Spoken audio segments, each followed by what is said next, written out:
surroundings. I forgot to record. Tolerance for error. Are we there yet? There you go. That's the next one. Safety, thinking about tolerance for error, all in terms of error all around across the board. In terms of low physical effort, so minimizing kind of repetitive movements, maintaining neutral body position, physically making sure that there's adaptability for everybody. And then size and space for approach and use. So thinking about the physical environment, adequate space for all, seating adaptations, lighting, you name it in terms of the physical environment. So those are your typical kind of 7 theories in terms of the universal design. And, we are open to all different ways to describe those 7 areas. And so, I think that our next entryway is in terms of how universal design has impacted everybody that's here today, which, Stacey, is that okay to jump right into that? No, because I think that by listening to each other and share how it has impacted your life, that will be a great way for us to even get a better understanding of universal design in practice. Because really the idea of universal design is that it's not just designed for people with a disability, it's designed for everybody, it is universal. So here's the question again, how has universal design impacted your life? I'm actually going to stop the screen share so that we can see each other. And because of time and the number of people that we have here, as much as I want everybody to share, I'm going to ask only, like, if you really want to, I want you to share. Otherwise, we'll just be great active listeners. If you are on Zoom and you prefer to type your answer or response in the chat, please go ahead and do so. I'm going to look around the room here first, and then I'm going to come look at the computer. I'm going to switch the view here. Gallery. Man the computer. I feel very like, I'm in like 5 places on the screen and real life and over here. Does anybody here, would you like to share? So please introduce yourself, tell us your name, where you are coming from today, and then share. My name is Dean Packard. I live in Rockville, and I'm a professional engineer. And Jeff Jacobson and I have created the first universal design community in an entire area.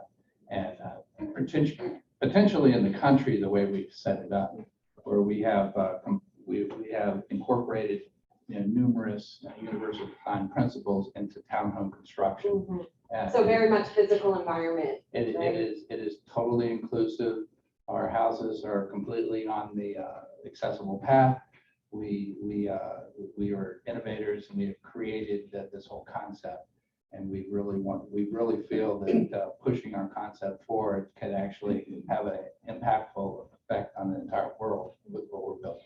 Wonderful. And it's really inspiring. On Redland Road, right down the road from here, that we have created. We have 19 townhomes approved and many built already. And even Chelsea came and was inspired today by our presentation to her. So our goal is to inspire anybody that we can possibly talk to and spread the word. A very shared idea and vision. So thank you so much for being here and for sharing, so we know what you're doing. Yeah. Speaking of that, can we just do a check for people on Zoom? How is the sound? Can you hear? Okay, good. Just making sure. A lot of thumbs up. Anybody else here in the room want to share? Yes, please. I could go. This is all very cool to me. So my name is Maria Benzi, and I am the Director of Patient Services at Black Rock Center for the Arts in Germantown, Maryland. And I have been involved with ticketing software for at least 10 years. And the way that it's designed, I've worked with several different ticketing softwares to help sell tickets for different venues. And I always love it when the ticketing software is simple and intuitive so that we can sell more tickets for people both online and then in person at the box office. What a perfect example. Thank you so much. Anybody else? Yeah, Scott. Thank you. Sure. I have a million of them, but I will try and keep this. The two I like the most as far as universal design, is you very eloquently put it. It's design that's better for everybody. Point blank. One of my favorite examples in the physical realm is obviously the doorknob versus the door handle, right? I think when we spoke, I gave you guys the same example. In 1990, when the American Disability Act came out, I don't know if preached the choir with you guys, but they outlawed the doorknob, right? That you'll never walk into a new build with a doorknob. And came the door handle. Door handle is just a universally better design. So in my mind, that is the best way to encapsulize universal design, right? It's just arguably just the superior solution no matter what. Imagine you're walking to your front door and you got bags full of groceries. What do you want to see in front of you, doorknob or a door handle? Probably want to see a door handle. So just things like that. And just rattle off a couple of others, even just on your H and J keys on the keyboard, that tactile bump to tell you where to put your hands. That's universal design, but something that was built for users with disabilities that is just, if you're a touch typer like me, is infinitely valuable. How else you find a keyboard in the dark? So things like that are the greatest way in my mind to marry that gray area of physical and visual accessibility. Thank you. Now I'm thinking that I want to change the doorknob at my house, the front door. Is anybody joining us virtually interested in sharing? If so, just kind of raise your hand in your screen, or you can type something in the chat if you like.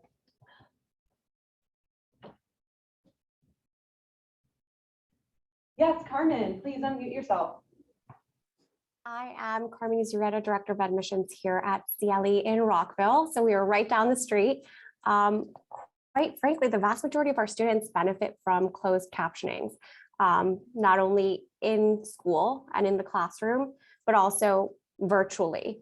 Or even when one of their peers is talking to them, a lot of our students actually have assistive technology that helps them with closed captioning and dictating. So that's one way that we've absolutely benefited from universal design. Thank you so much, Carmen. And Katie, I saw that you raised your hand. Hi, Katie, so good to see you. Thank you, Stacy. Yes, I'm actually on a site. So when we are helping people I work for SEEK, and we help people with developmental disabilities find work and thrive in the community. And we're at a work site right now where we're implementing labels so that the folks can also see a visual and a written label of where they should put things back to in the kitchen when they're organizing the kitchen. And it benefits people that are a lot of different people when English isn't their second language, there's a picture. So it helps. The staff here are telling us it's helping everybody. And picture schedules and written schedules are helping everyone here at the kitchen that we have people working in. Thank you. Thank you, Katie. Is there anything from the chat? I'm responding. Oh, okay. Thank you, Sharon. Just a question. Oh, there is one in the chat. Hold on, let me make it bigger so I can make it accessible for myself. Amazing innovators here. Universal became a part of my mission when I began mentoring entrepreneurs at the I always say HalleyCon, is that right? Am I saying that correctly? It's Halcyon, if you want me to. Thank you. Would you like to read your own comment, Elise? Or? Sure. Let me get back to it. Yeah, I mean, Halcyon Incubator in Georgetown is really, really cool. I mentored and now advise parrots, which, if you imagine the parrot on your shoulder, it's an AI smart machine that gives comments, fields of vision to people who have ALS and MS. So it was also exciting because no matter which ability you're left with, you can use this device like through your mouth, through your eyes. So it's truly amazing. And I'm currently head of strategic partnerships at Darmian, which is an emerging company with software. So I'm thinking about what's going to be intuitive for people to use our software. It's really for doctors focused on cognitive health. And the last thing is that I am part of a Clubhouse, the application on your phone, Age-Friendly Alliance, and we often talk about universal design. So you should definitely come. It's usually Thursday, so I skipped out in the last half hour, but it's around this time. We promote technology and services. We're glad you took the time to join us here and to share with us. So thank you so much. You're welcome. Is there anybody else on Zoom? I don't want to skip anybody if you're itching to share, but I did want to take a moment to share some of the trends that Julie and I found in the registration questions that we sent out, because I think it will bring us together and maybe kind of validate some of the feelings that we've all been having around universal design. But there were three kind of main trends from the registration questions, where we asked about what does accessibility and inclusion mean to you, and what are some strengths and weaknesses within your organization related to this. So one of the shared values we saw was the idea of incorporating accessibility from the onset and from the beginning. We know that not everybody has that luxury, but I just thought it was really wonderful to see how many of you are new organizations or new departments or whatever, and are really trying to fold this in right from the onset. I would say the biggest trend that we saw, and it was shared in lots of different ways, but many people shared that one of their struggles is this idea of a roadblock to partnership or collaboration, that there are maybe other departments within your organization, other organizations that you want to partner with, or even individuals that don't necessarily prioritize accessibility and inclusion. And so I do think that that's a great topic for us to explore in a little bit. How can we, talk to other people and bring other people into the fold and show them how important this is, and how working toward universal design is better for everybody. And then the last one that we found was the idea of practicing what we preach. So many of us want to be really strong representatives of inclusion and accessibility, and we do recognize that we haven't all achieved that fully, whether that's in the physical environment, whether that's in who's sitting around our tables and making decisions. And I will share very frankly that it's a big topic of conversation here at Main Street. So we feel really good about the way that we have designed and created this building. We feel really great about a lot of the processes that we have in place for our members and our residents. But we recognize that we want to bring more people with disabilities and more diversity to our leadership and to our advisory council. So that's where I'm also going to flag tolerance for error, right? So important.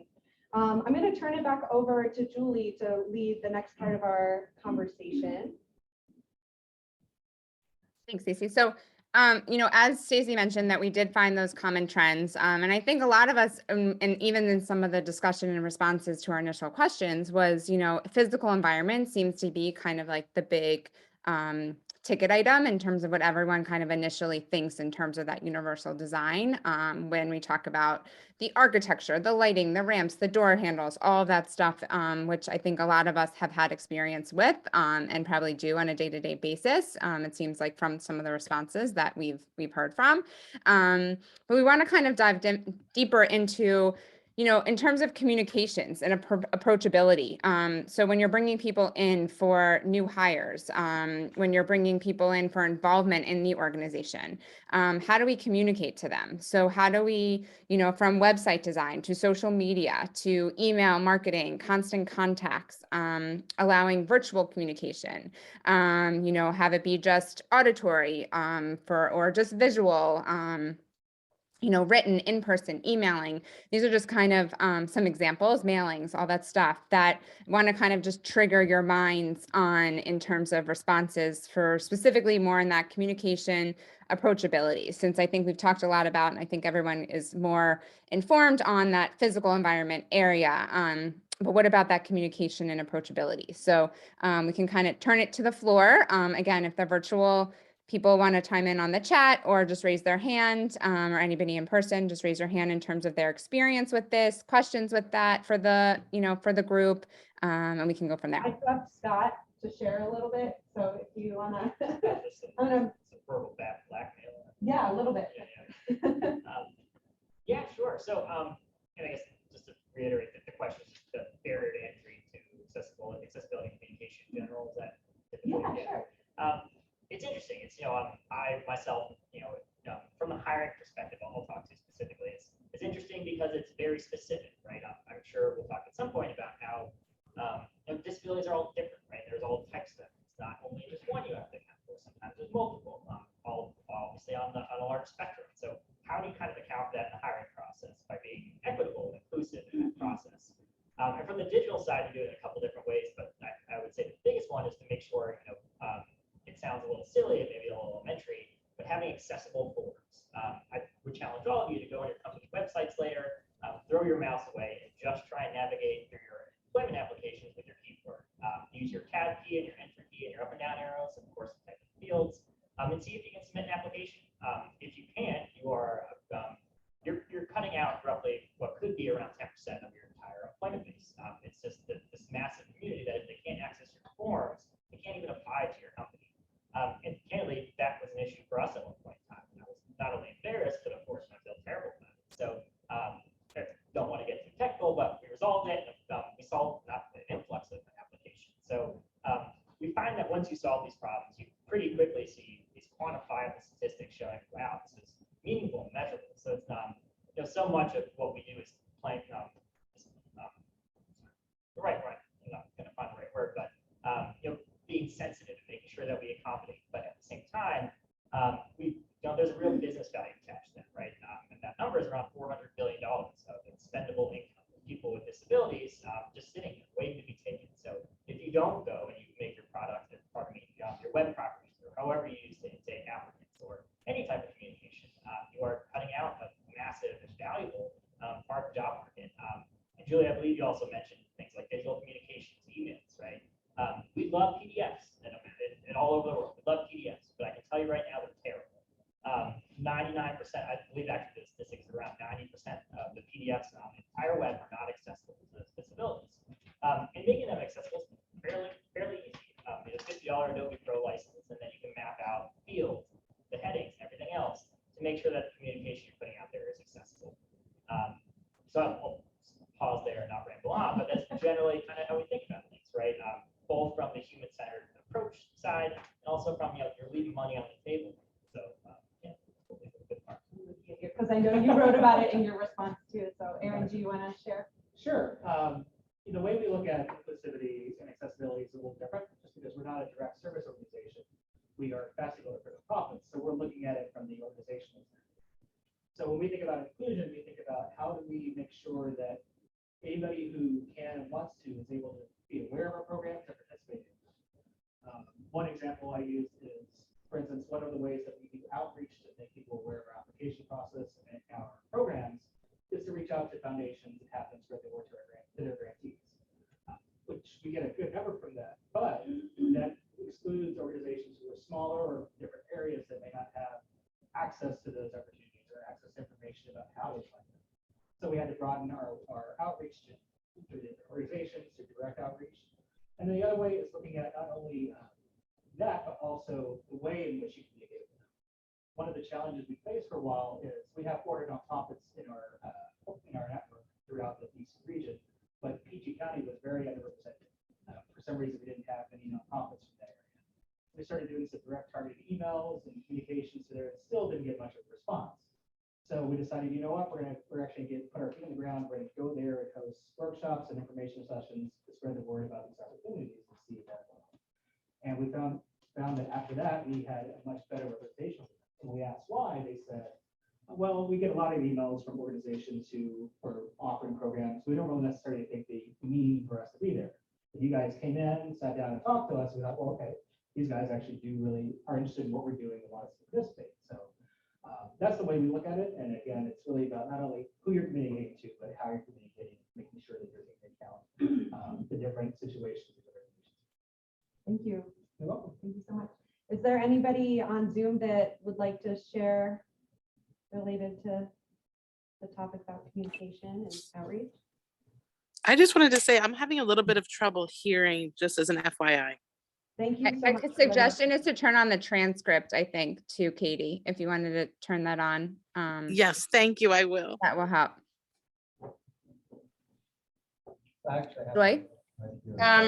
Well, at the Down Syndrome Network of Montgomery County, we are in the process of revising and updating our website. And one of the things we've kind of struggled with is wanting things to sound professional, but be in simple language that, you know, everybody can understand. And I don't know, I'm just sharing that since that's what we're talking about, but we're really focused on ensuring that our language is simple.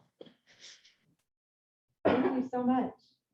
You know what, Stacey and I were just talking about that when we were preparing, is that, you know, when you try to go fill out something, even for somebody who doesn't have any type of extra needs or limitations, it still can be very difficult. So, you know, even to the common person, making things simple can benefit too. And if you don't mind me adding on to what you were saying, Julie, Joy, that's a phenomenal point. And something that is very close to my heart, and I could talk about it for hours, is the idea of how you organize your content, right? Making sure that it's clear and visible and broken out into logical chunks, right? Joy, as I'm sure you're writing up your ads and such, you know, you're making sure that the biggest words are the most important, and that beneath that is, you know, your secondary hierarchy, and beneath that, if it's the font's a little smaller, is, you know, just a subsection under that. Then of course repeat as you kind of go through sections. So that is universal design also in effect, right? Those who don't have a cognitive issue or visual impairment obviously need that. But for me, you know, who doesn't have those, I will look at that job ad 10 times before I look at one that is kind of, you know, just thrown together in a Word document without any styling or anything of the sort. Putting your best foot forward in that sense really opens the door, we found, in a lot of different ways. You know, you're going to get that email open sometimes more than the one you did last year that didn't have. Steve here in person had raised his hand, so I want to give you a chance to share. So we're a little bit at the people side of universal design, because we put aids in people's homes to assist them because their houses are not designed for them any longer. But we hire caregivers all the time.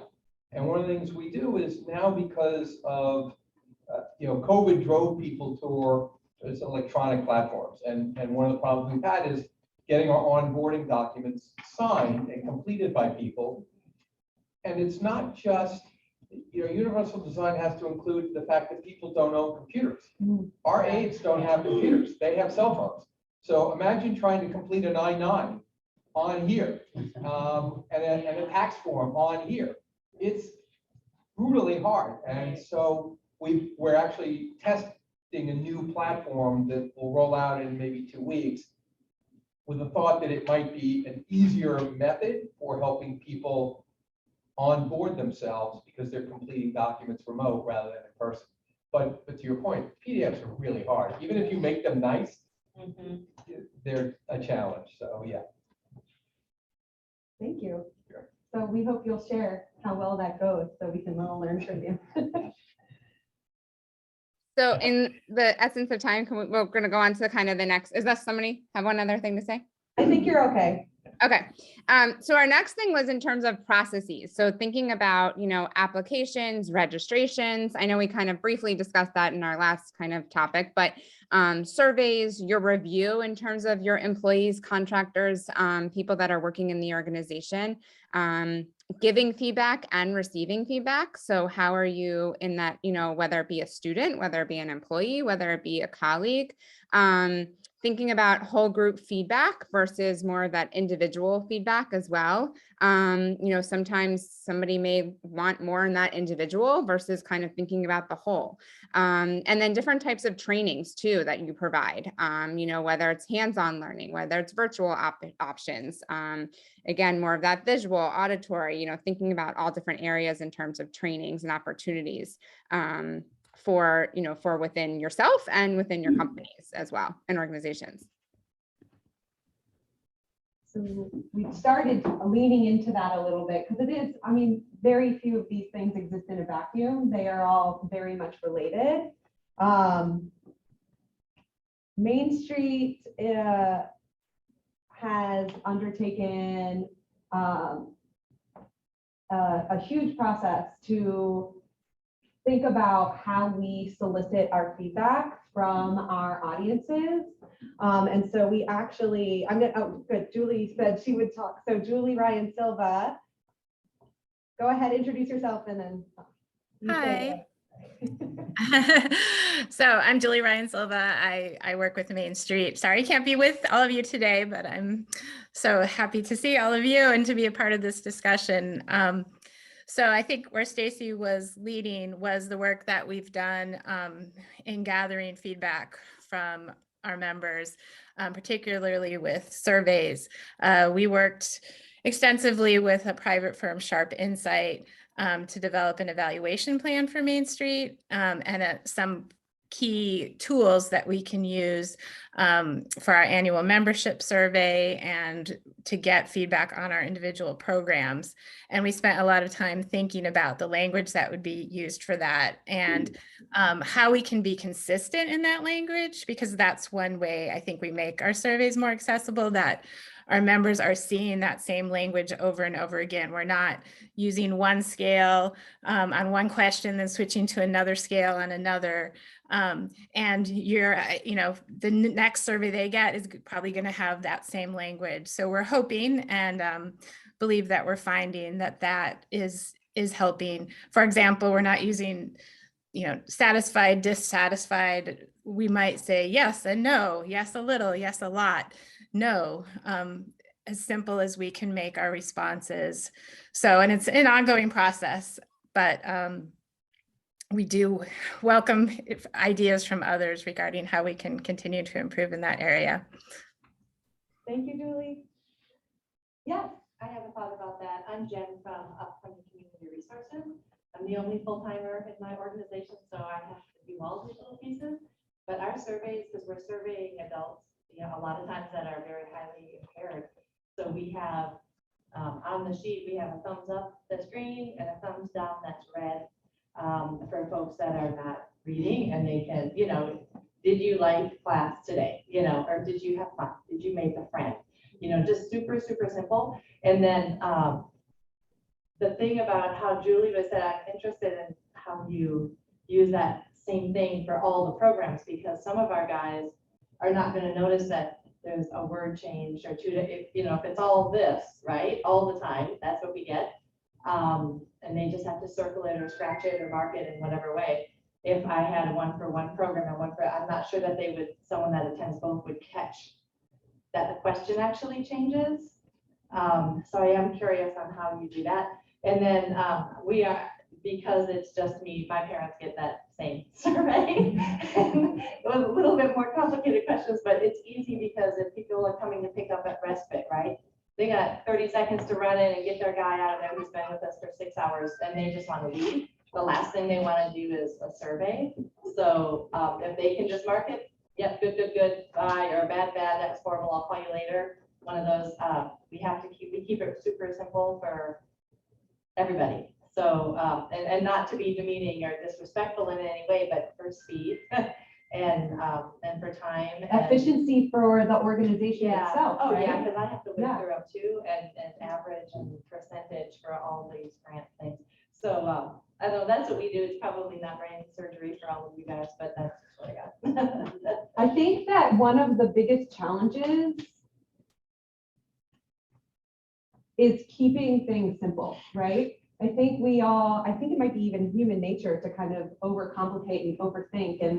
And what I've learned through working at Main Street, through working with Sharp Insights, through working with Coyote and Scott here, is really just stripping it down and keeping it as basic as possible can really open so many doors for people. So thank you. I always, Stacy, just picking up on that, I always think of what Sharp Insight told us about the nice to know versus need to know. I go back to that a lot. There are a lot of pieces of information that would be nice to know, but what do we really need to know? And focusing on that in order to keep things short and simple. And we found that we were over surveying at one point and really not getting as quality responses because of that. So really being thoughtful about when do we actually need to ask these questions to not fatigue our participants and then allow them to give more feedback rather than just flipping through and checking the boxes to get it over with.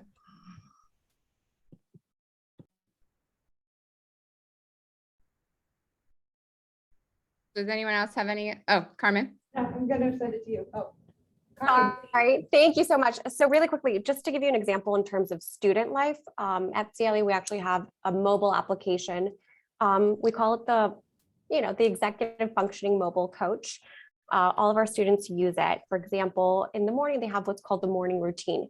Have you brushed your teeth? Yes, check. Have you taken a shower? Check. Have you taken your medication? Check. And so once they complete that morning routine, our RA checks in with those students, but they have that mobile app, which has visuals, which has a step-by-step task, essentially schedule for them. And it really keeps them also accountable of, okay, I've done everything I needed to do for this morning. I'm either going to head to the CLE center or I'm going to head to campus and take my classes. But every single morning, it runs that routine with them. And it really does help them with executive functioning, which a lot of our students struggle with. And also, you know, with our application, it also helps them, let's say for dishwashing, which is an independent living skills. You know, a lot of our students are visual learners, so they need that clean, dirty, physical piece of paper with the visual on the dishwasher saying, oh, the dishes are dirty. We're going to continue stacking until it's ready to go. So those are just a few of the strategies and methods that we use, but we would love to hear about what everybody else is using, not only for students, but for adults, older adults as well. Thank you. I could interject something. That just got me thinking about, this is related to kind of her comment, but what we do, I work for the state, for the Department of Disabilities. My little section of my department, we oversee the Section 811 Project Rental Assistance Program in the state. As part of our agreement with HUD, we put this in our grant, that what we would do with residents when they moved into the community in their new apartments is we would conduct tenant trainings with them on site to show them how to use, like, and some of these people are coming out of nursing facilities. Maybe this is their first apartment. Some people are coming off the streets from homelessness. Others are coming from residential rehabilitation programs or group homes. So it's a whole bevy of different people. So we conduct on-site tenant trainings with people, go through their lease, community rules. We show them how to use things like a dishwasher, how to, like, you know, plunge a toilet, all kinds of things. And that is really, we do trainings on how to do this for case managers. So they're able to do this directly with their clients who are in our program. So it's very customizable based on the person, and it looks completely different based on who it is that we're doing that with. So that's something that we have a general structure. We keep a general list of the tasks that we're supposed to do, but it varies so significantly depending on who we're doing it with. Yeah, Dina. Thank you. I actually have a question. It's just incredible to hear what everybody is saying. What do you do when the place that you're trying to make accessible doesn't know what it doesn't know? They want to be open and they want to do all this, but there isn't a real commitment to doing it. It's kind of a, well, I don't think we really had a need for that kind of thinking. So how do you approach that? And Stacey actually knows. But so, Well, I've had many conversations with the rabbi, but yeah, I mean, once I came in for a service and there was a ramp going up to the beam, and I said, we gotta leave that. why isn't it up all the time? He said, you can't, it's not the code. So what is the first step? Like, how do I get them to embrace that this is something we really need to do, because it will be a benefit to our community? I can comment on that. Yeah. This is the perfect segue, by the way, because this was the next topic on the agenda. Yeah, I've worked at several organizations that would like to be more accessible, but they don't put the money in the budget at the beginning of the year, and they don't make a plan. It's like a secondary thing. So the approach that I've utilized has been through education. So real life example, just yesterday, I gave an hour-long presentation on disability and accessibility in the arts to everybody at all the staff at BlackRock. And some light bulbs went off, like, oh, yeah, we should be doing that.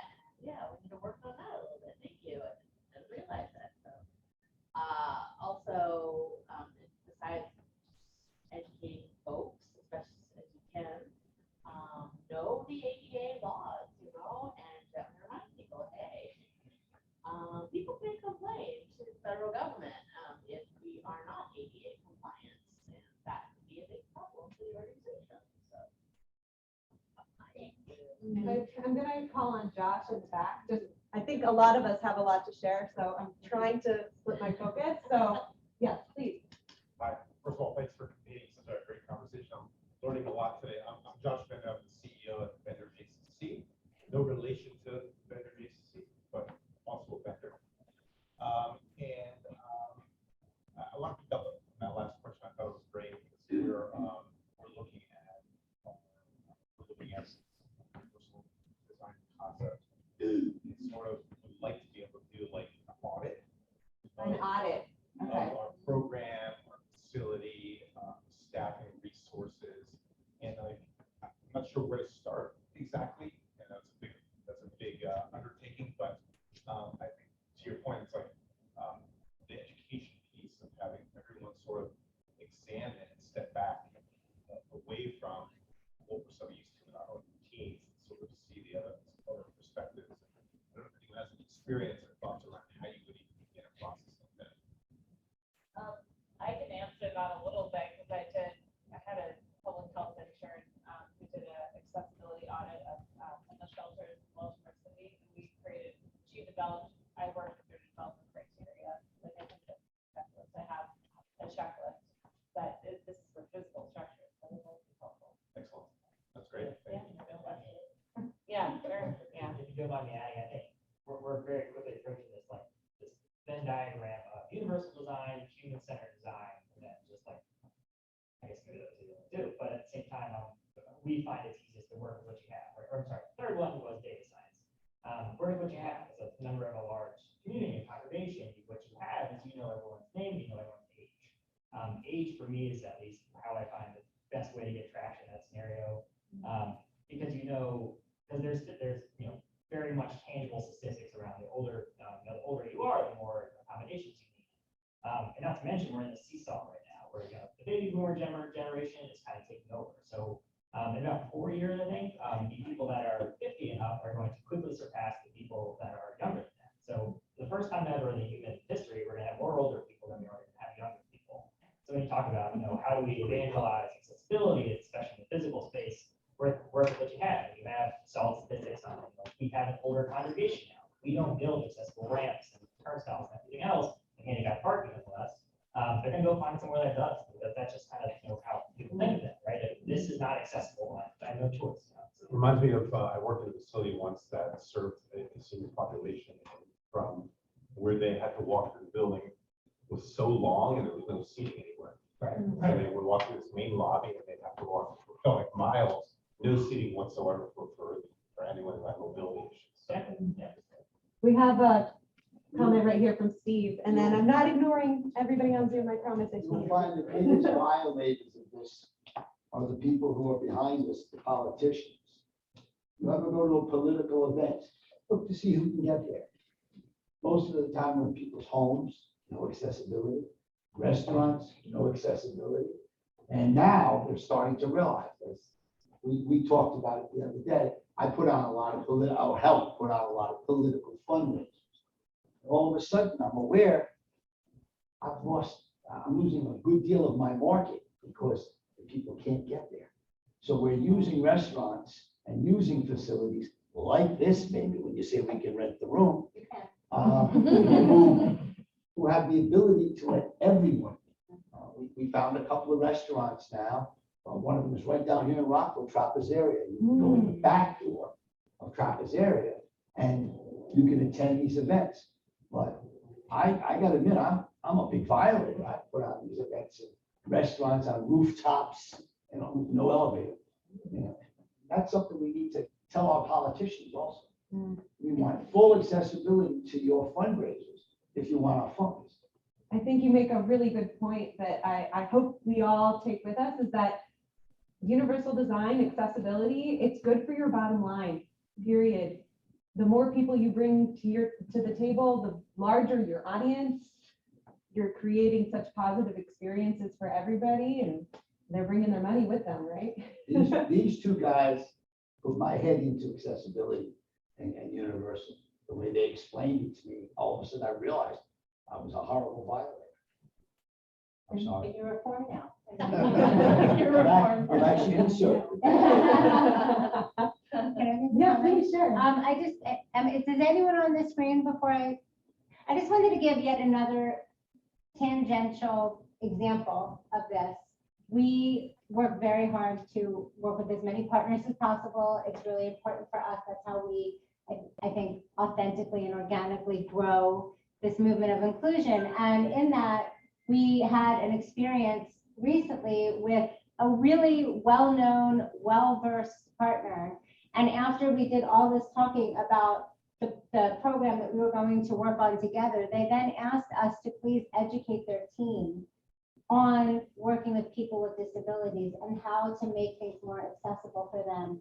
And taking it a step further to a silly example, but I think is something that we're really interested in pursuing, is how can we work with other partners and just share our best practices, and then obviously all of yours as well, aggregate them and really provide a resource that's really valuable to educate people and get them started, because the tweaks are so slight. And so I was a teacher in my former life, and I teach a baking class here at Main Street. And when I started, I had to remind myself that what seemed intuitive or seems common sense, and you say a pinch of salt, or, you know, I flippantly give like an example that someone might take really literally, how I can change the way that I do this class. It doesn't have to be a major change, but I just write out my explanations a little more clearly and take steps not for granted that, you know, we might assume. I even just did it this morning. I sent Daniel a new recipe. I made it yesterday, and I went back and realized. It's in my fridge, by the way. I made it for Stacy. No one in my house would eat it.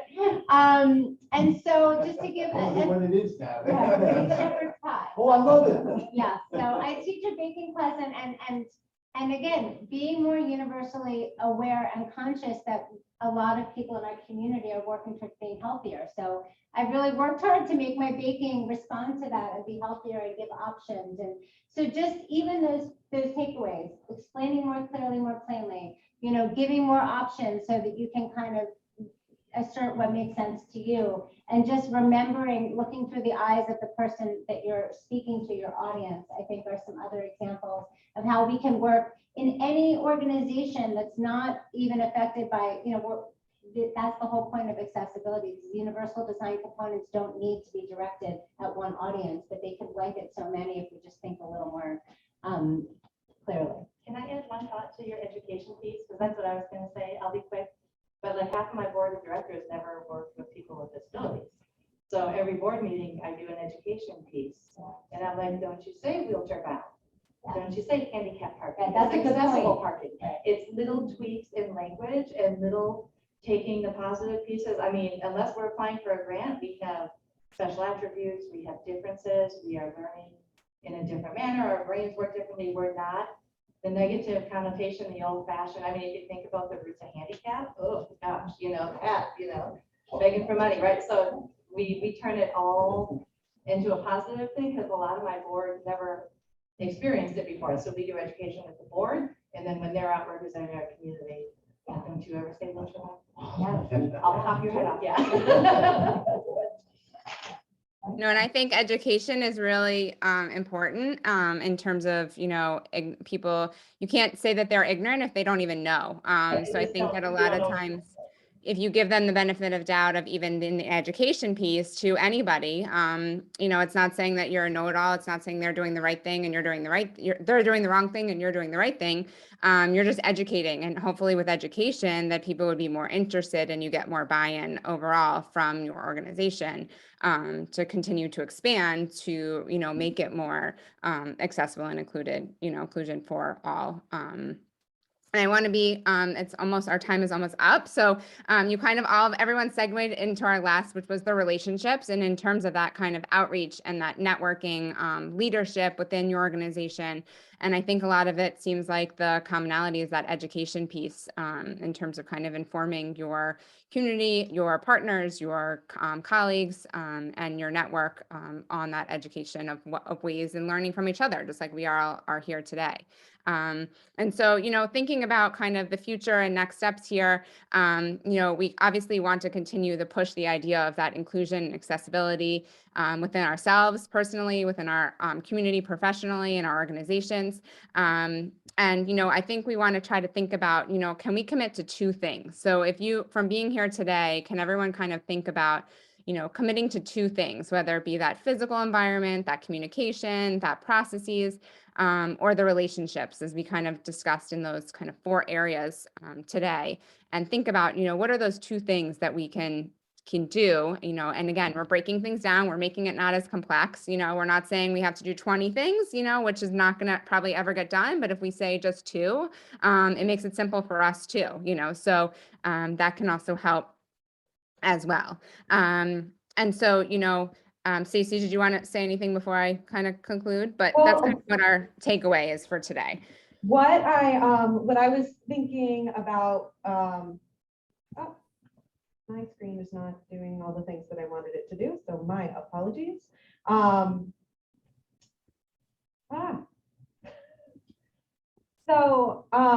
A lot of people shared some great resources in the chat, and I recognize that those of us in person are not going to take out our paper and write things down. But what I would really like to do, well, some of you are, so yes, if you have something you want to write down and share, that's great.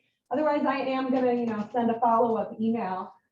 If you have great resources to share, if you have more questions, we would love to know.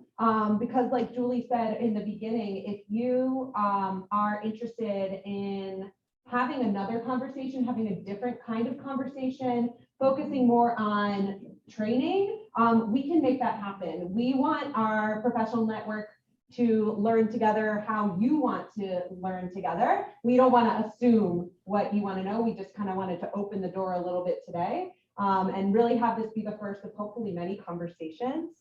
So please keep an eye out for that email. Please respond to it. And please keep connecting with us. We are going to have another professional event in the spring. We try to do them quarterly, if not more. And this one's going to be really mostly social, I'm not going to lie. We're partnering with Farm and Muse again, which is an amazing locally owned spice blend business.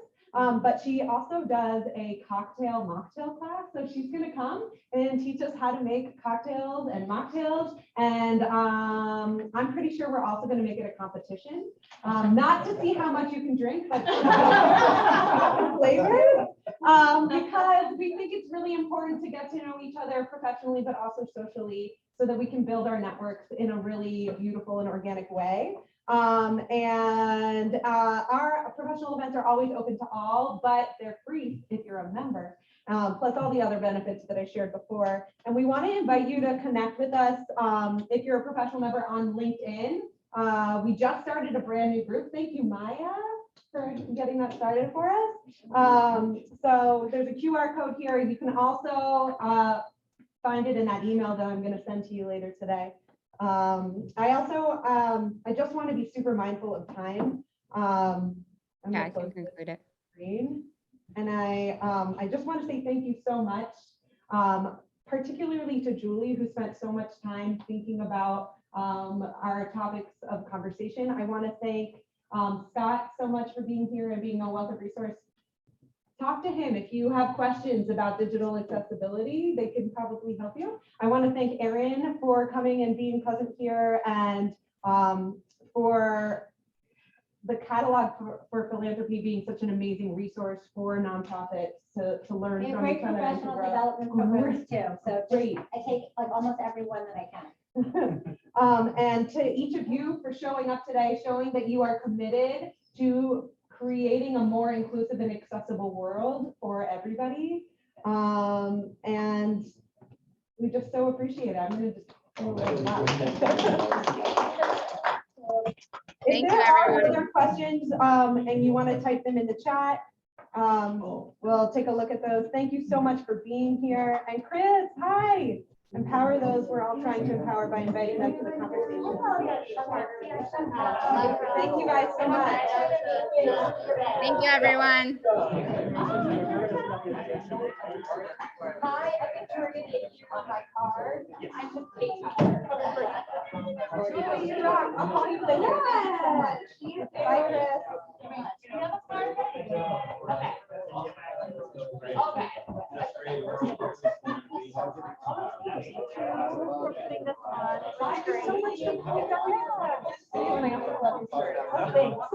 So good to find like professional, but like not like I don't want to be. It's like you're either in a three-piece suit or you're in like a pajama. Right. So yeah, there's very important. Yeah, makes sense for me, by the way.